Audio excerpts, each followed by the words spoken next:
사랑하는 성도 여러분, 서울이 많이 변했죠.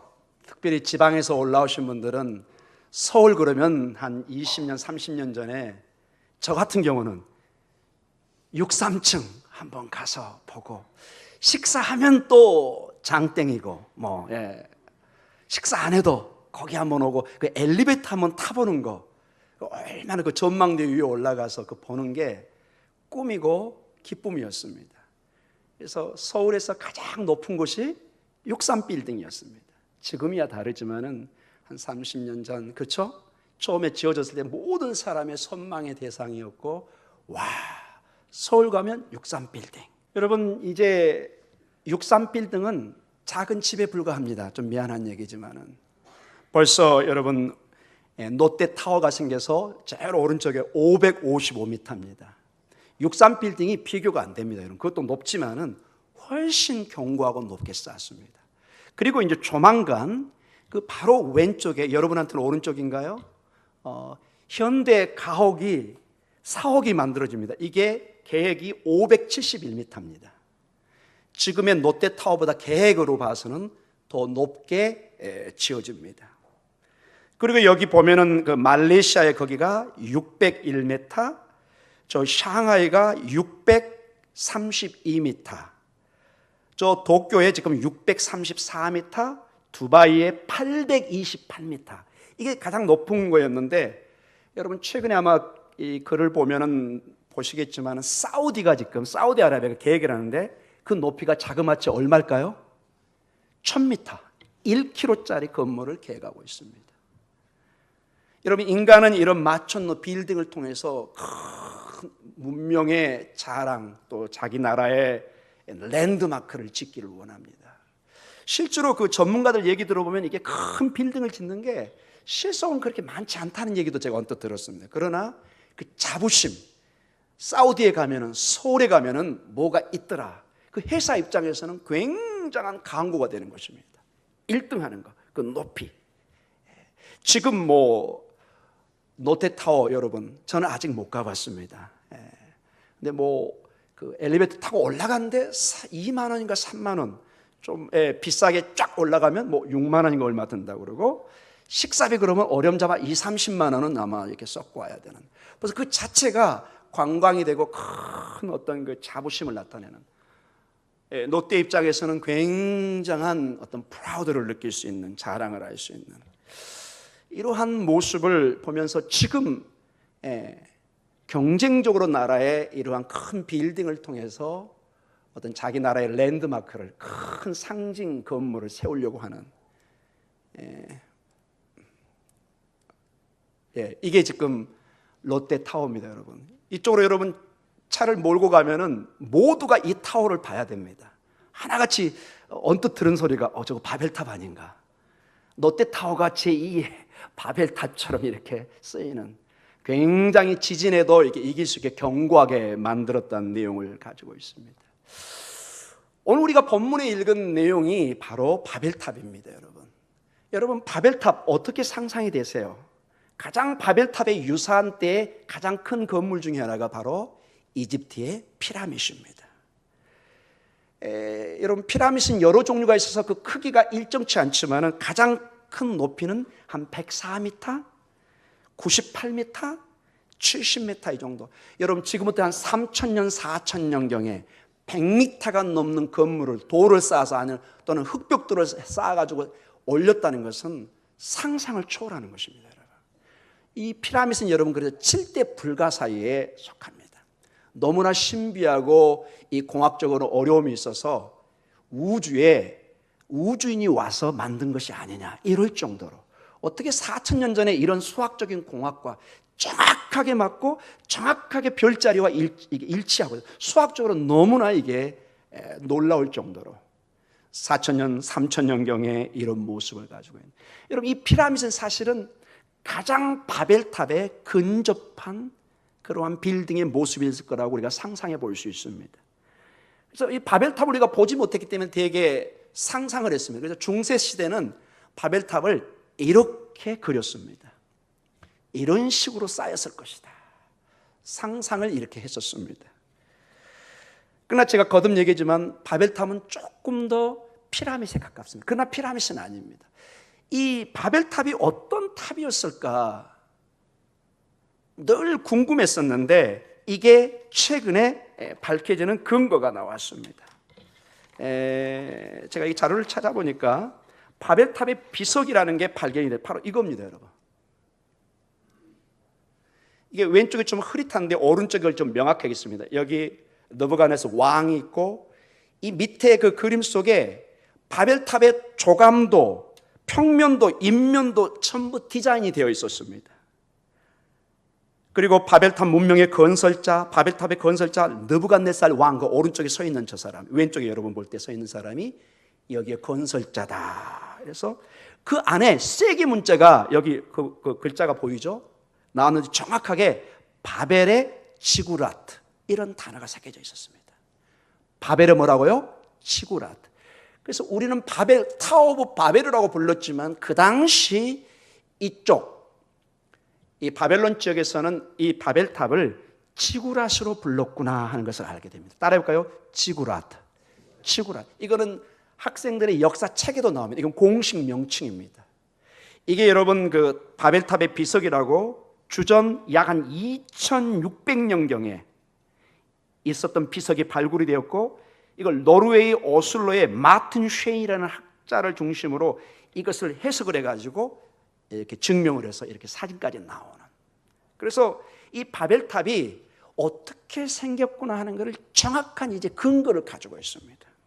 그래서 여러분이 보면은 되게 이런 식으로 생각하시면 됩니다. 바벨탑.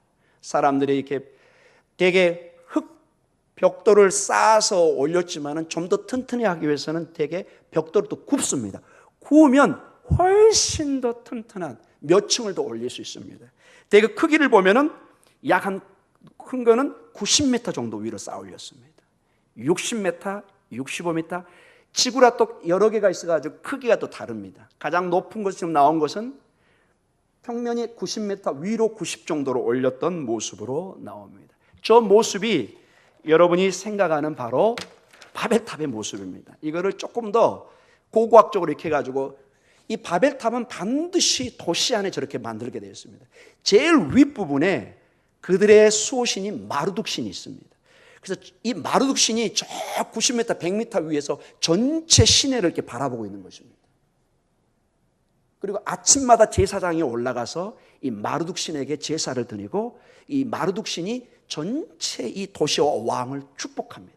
그리고 하루가 시작됩니다. 마치 우리가 새벽 예배를 하듯이.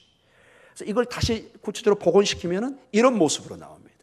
이게 고고학자들이 전체 고고학적으로 발굴을 해가지고 만들어낸. 그래서 옆에 위에 그 계단이 있죠, 여러분? 저 계단이 바로 여러분 야곱이 꿈을 꿨을 때 천사가 사다리 타고 오르락내리락 했죠. 그 사다리가 여러분 특수부대 사다리 저기 줄 타고 올라가는 그게 아니라 바로 저 앞에 있는 계단을 오르락내리락 한 것입니다.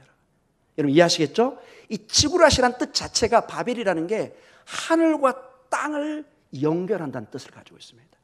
바벨이란 말 자체가 바벨루, 바벨일루, 하늘의 문이란 뜻입니다. 이 탑을 통해서 어디를 간다고요? 하늘로 가는, 신에게 가는다. 이것을 오늘 본문의 성경 히브리어는 이걸 혼돈이라는 신학적인 뜻으로 해석은 했지만 원래 바벨론이란 말 자체가 하늘을 향한 문이란 뜻입니다. 이 타워를 바벨탑을 통해서 그들은 하늘, 그들의 신에게 나아간다고 믿었습니다. 이 탑 자체가 하나의 성전입니다. 우리는 탑으로 알고 있는데 이게 자체가 예루살렘 성전이듯이 성전입니다. 그래서 세상에 여기에 파운데이션, 기초입니다. 이걸 기초로 해서 제일 위에 있는 마르둑 신, 즉 이 마르둑 신은 그들의 천상의 신과 연결되는. 자, 이건 전부 다 복원도인데 실제 아브라함의 고향인 우르 지역에서 이런 식으로 실제 발굴이 됐습니다. 지금 여러분이 이라크를 가면 이것을 그대로 볼 수 있습니다. 위까지 다 복원은 안 됐지만 저런 식으로 굉장한 이 기록에 보면은 이 바벨탑, 이 바벨 성전은 홍수가 나면 모든 사람이 저 안쪽으로 피할 수 있는, 이 신할 평야는 여러분 어떤 산이 없고 평야이기 때문에 홍수에 매우 취약합니다. 홍수가 나면 이번에 인도네시아도 피해가 있었고 지금 일본도 폭풍이 지나가면서 피해가 있는데, 우리 같은 경우는 이렇게 용왕산이라든지 우리 교회도 굉장히 높은 데 있죠. 저기는 전부 다 이렇게 평면, 이렇게 다 바닥입니다. 홍수가 나면 다 쓸어가 버려요. 어디가 유일하게 피할 곳일까요? 이 지구랏, 이 바벨탑이었습니다. 사람들의 피난처였고 높이가 거의 60m 이상 되기 때문에 사람들이 충분히 피할 수 있는, 길이가 약 한 100m가 되기 때문에 많은 사람이 피할 수 있는 공간의 역할도 했던 것을 보게 됩니다. 오늘 이 바벨탑 사건이 나옵니다. 대개 학자들은 이것을 전설 따라 삼천리식으로 막연하게 생각해 왔습니다. 그러나 역시 하나님의 말씀은 1.16도 틀림이 없습니다. 고고학적으로 이게 발굴이 되고 불가능한 타워처럼 보이지만 우리가 피라밋을 보면 충분히 바벨론 사람들도 이러한 탑, 이러한 큰 성전을 지을 수 있다는 것을, 피라밋을 보면 왜 여기는 안 됩니까? 피라밋도 여러분 지은 시기가 거의 4,000년 정도 가까이 됩니다. 바벨탑도 그거 비슷합니다. 그래서 충분히 이라크 지역에서도 이런 큰 탑 또는 성전이 지어졌던 것을 알 수 있습니다. 자, 그러면 문제가 무엇일까요? 오늘 이 본문에 보면은 이 바벨탑에 몇 가지 심각한 문제가 나오면서 우리가 결론적으로 말씀을 나누기를 원합니다. 오늘 창세기 11장 1절과 2절에 보면은 온 땅의 언어가 하나요, 말이 하나였습니다. 그리고 그들이 동방으로, 즉 지금의 이라크 지역 시날 평지로 모이기 시작했습니다. 이거는 사실은 창세기 1장 26절에 그리고 그 전에 창세기의 본문에 크게 저촉되는 얘기입니다. 창세기 1장 28절에는 하나님이 명령하였습니다. 온 땅에 퍼져서 생육하고 번성하고 땅에 충만하고 땅을 정복하고 모든 걸 다스려라. 이거는 모이면 안 되죠. 다 흩어져 세상을 다스려야 되는데 그들이 두려움과 어떤 그들의 안전을 위해서 하나님의 말씀을 어기고 한 곳으로 모이기 시작합니다. 그리고 3절과 4절의 말을 하면서 이 바벨탑, 즉 바벨 성전 지구랏을 짓기 시작합니다. 자, 3절과 4절은 중요하기 때문에 한번 읽어보겠습니다. 3절 4절입니다. 11장. 서로 말하되 자 벽돌을 만들어 견고히 굽자고 이에 벽돌로 돌을 대신하여 역청으로 진흙을 대신하고 또 말하되 자 성읍과 탑을 건설하여 그 탑 꼭대기를 하늘에 닿게 하여 우리 이름을 내고 온 지면에 흩어짐을 면하자 하였더니, 그들이 흩어지는 걸 두려워하고 똘똘 뭉치기를 원합니다. 그러면서 쓰는 단어가 서로 말하되 자, 이것을 Let us make, 영어로 한다면 우리 함께 무엇을 만들자, 이 단어가 나옵니다. 우리 서로 말하되 자, 우리는 이렇게 번역을 했는데 이게 우리가 함께 만들자, 이 뜻을 가지고 있습니다. 우리 함께 힘을 합쳐서 뭔가를 하자. 굉장히 좋은 뜻 같은데 놀랍게도 이 단어는 동일하게 하나님이 썼던 단어입니다. 여러분 창세기 1장 26절에 보면 우리가 함께 만들자, 하나님께서 직접 썼던 단어를 인간이 그대로 쓰면서 하나님의 영역에 도전하고 있는 것을 봅니다. 하나님이 창세기 1장 26절에 보면 우리가 함께 무엇을 만들자, 인간을 만들고 함께 Let us make, 함께 무엇을 만들자, 하나님만이 독특하게 쓰는 신적인 권위 속에 나온 표현이 있는데 이거를 놀랍게도 인간이 똘똘 뭉쳐가지고 동일한 신적인 언어를 쓰기 시작합니다. 우리가 무엇을 만들자. 두 번을 반복합니다. 3절과 4절에. 즉 그들은 신의 흉내를 내면서 하나님의 영광을 그들 자신의 영광으로 드러내기를 원합니다. 여러분 이 지구라시라는 것 자체가 큰 성전이고 하늘에 닿으려고 하는 이게 상징 건물이었습니다. 그들은 이 지구라스를 통해서, 이 바벨탑을 통해서 하늘에 닿은다고 믿었습니다. 하늘의 사닥다리와 같은 역할을 그들은 생각했습니다. 하나님은 이러한 것에 하나님은 심판을 내립니다. 7절과 8절에 보면은, 자 한번 볼까요? 우리 11장 7절 8절 같이 읽겠습니다. 자 우리가 내려가서 거기서 그들의 언어를 혼잡하게 하여 그들이 서로 알아듣지 못하게 하자 하시고 여호와께서 거기서 그들을 온 지면에 흩으셨으므로 그들이 그 도시를 건설하기를 그쳤더라.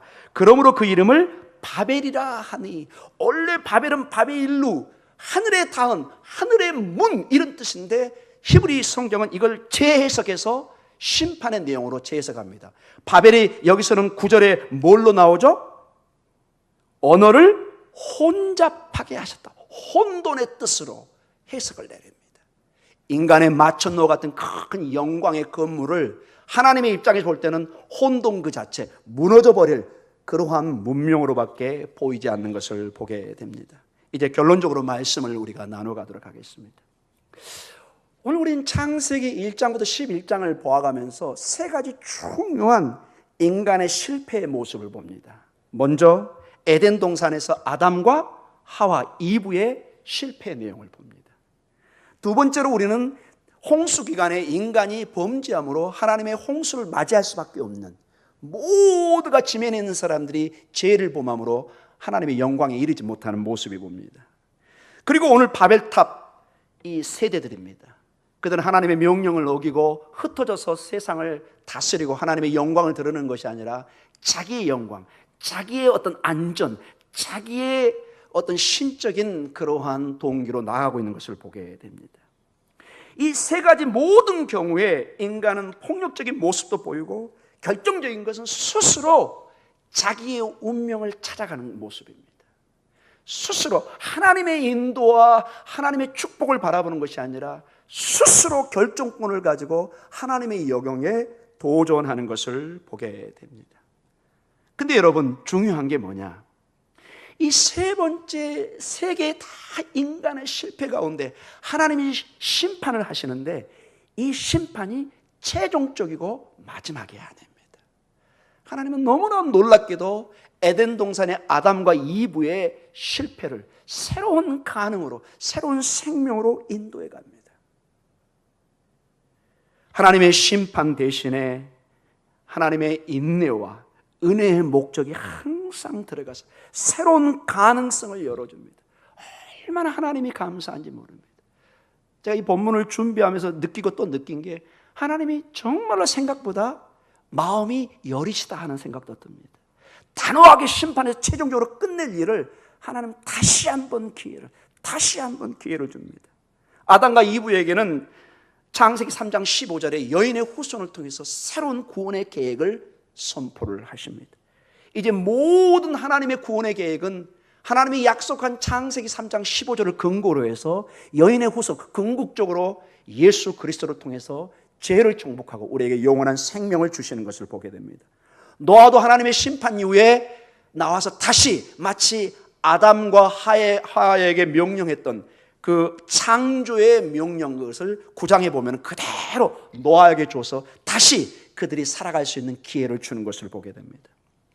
바벨탑 사건은 우리가 다 읽지 않았지만은, 비록 여기에 하나님의 심판이 있고 혼돈이 있지만은, 우리가 조금 다음 주에 읽어가면은 이 바벨탑의 끝은 하나님의 심판과 종말이 아니라 놀랍게도 한 가족으로 인도해 갑니다.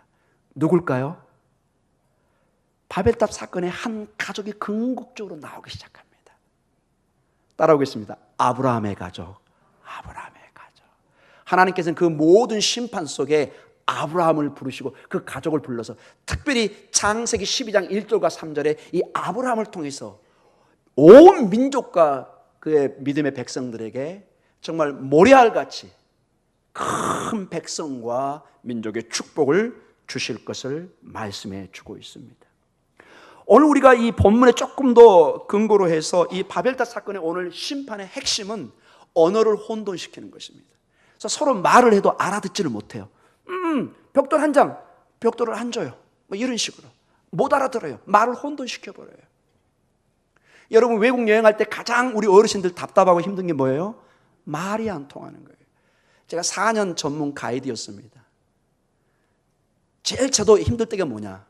계속 가서 도와줘야 되는 거예요. 저도 좀 쉬고 누워있는데 전화가 옵니다. 가이드님 와서 도와줘야 되겠습니다. 나중에 보면은 한국의 손주한테 전화해야 됩니다. 그냥 하시면 될 것 같은데 안 되는 거예요. 이제 그 당시 여러분, 지금부터 한 20년 30년은 교환원을 통과해야 되는데 이 교환원이 누굴까요? 외국인이에요. 이게 안 되는 거예요. 어르신들이 가장 느끼는 게 언어가 안 되는 거. 이것이 바로 바벨탑 사건 때부터 이루어져 가지고 지금 모든 이 혼돈이 있는 것을 보게 됩니다. 그런데 여러분, 놀라운 게 이 바벨탑 사건의 혼돈이 하나라도 놀라운 역사가 일어납니다. 그게 뭐냐? 하나님의 성령이 불처럼 임하여 가지고 오순절 성령감님, 사도행전 2장에 약 한 수많은 그 디아스포라 유대인에 흩어진 사람들이 각자의 언어로 얘기하는데 다 알아들어요. 여러분, 무슨 얘기인지 아시겠어요? 말을 하는데 뭐 한다고요? 성령을 충만받아 가지고 막 방언을 해요. 근데 사람들이 다 뭐예요? 알아듣기 시작해요. 할렐루야. 통역기가 필요 없어요.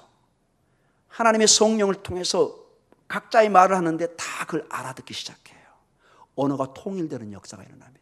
다시 바벨탑 이전으로 회복되는, 궁극적으로 하나님의 창조의 질서가 새로 잡혀가는, 혼돈과 무질서가 아니라 새로운 질서와 새로운 생명의 길로 인도해 주는 것을, 즉 오순절 성령 강림은 이제 메시아를 통해서 온전히 하나님 나라가 임하고 온전히 이루어질 하나의 예표로 주어집니다. 이게 여러분 이제 마지막 계시록의 마지막 때 온전히 어떤 일이 있을 건가를 계시록 5장 9절에 이렇게 말씀하십니다. 우리 같이 한번 읽어볼까요? 그들이 새 노래를 불러 이르되 두루마리를 가지시고 그 인봉을 떼기에 합당하시도다. 일찍이 죽임을 당하사 각 족속과 방언과 백성과 나라 가운데서 사람들을 피로 사서 하나님께 들으시고, 죽으신 그 어린 양 예수 그리스도가 각 족속 모든 민족을 모으고, 여기서 방언이란 말이 사실은 외국어란 뜻입니다. 원래 성경에 나오는 이 방언이란 말은 외국어를 말합니다. 영어, 중국어, 한국어, 어떤 나라의 언어를 말합니다. 이게 다 이제 하나로 뭉치고 백성과 나라 가운데 사람들을 피로 사서 하나님께 드리시고, 모든 민족과 언어가 오직 어린 양 앞에 나와서 할렐루야, 할렐루야, 할렐루야, 거룩하다, 거룩하다, 거룩하다, 다 하나님 앞에 찬양하는 모습으로 나오고 있는 것을 보게 됩니다. 즉 바벨탑의 혼돈이 예수 그리스도 안에 질서로, 생명으로, 예배로, 감사로, 변화로, 종말의 모습으로 변하는 것을 보게 됩니다. 즉 이 바벨탑의 사건은 그것으로 혼돈으로 끝나는 것이 아니라 마지막에 이 온전한 하나님과 우리 사이에 연결하는, 원래 바벨탑에 그들이 뭘 추구했다고요? 하늘로 닿으려고 했습니다. 그들의 신을 통해서.